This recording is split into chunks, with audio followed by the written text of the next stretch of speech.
అయ్యో పాపా ఎందుకు ఏడుస్తున్నది అయ్యో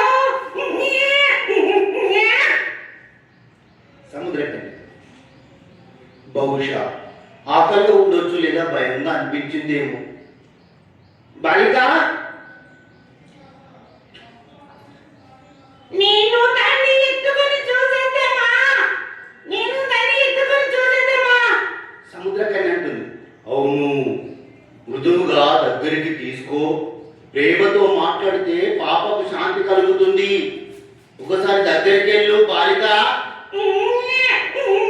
ఎందుకు ఏడుస్తున్నది బాలిక?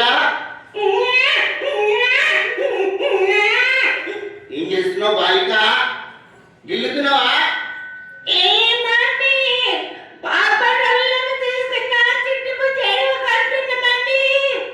పాప ఏడుపు తగ్గుతుందా? సముద్రకన్య చూడు, ఇప్పుడు నవ్వుతుంది. ప్రేమ కంటే గొప్ప ముందు ఇంకేమి లేదు బాలిక, అవునా?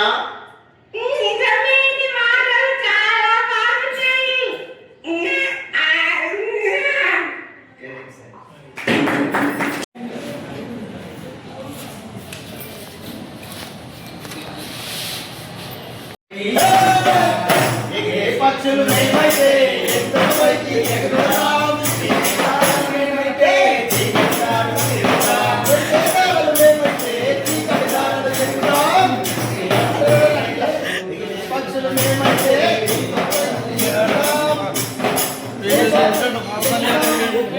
తమ్ముడు ఏమైంది?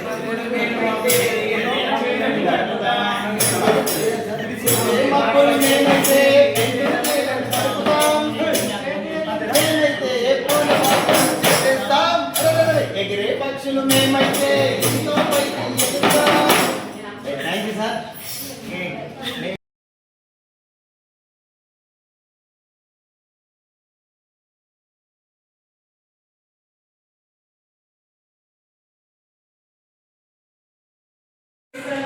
వాళ్ళు వారి నుంచి తీసుకొని ట్రైనింగ్కి అటెండ్ అయినటువంటి టీచర్స్ని కూడా పరిచయం చేసుకోమని చెప్పడం జరిగింది.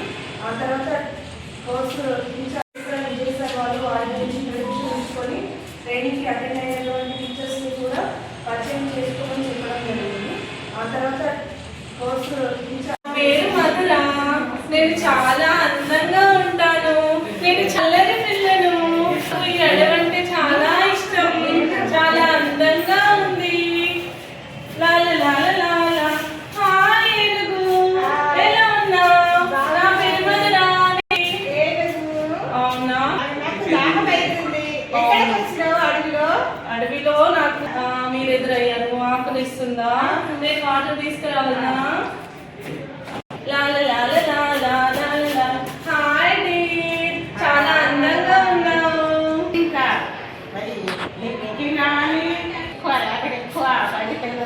చాలా అందంగా ఉన్నారు కుందేవి గారు. నాకు అడవంత. హాయ్ ఫిష్, బాగున్నా?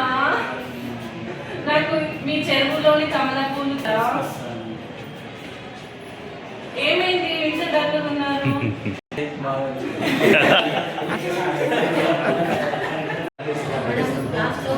బోధించేదానికంటే ఈ బొమ్మలతోని కథలతోని పాటలతో బోధించడం ద్వారా పిల్లలు అనుభవంతో చక్కగా నేర్చుకుంటారని అనుకుంటుంది సార్.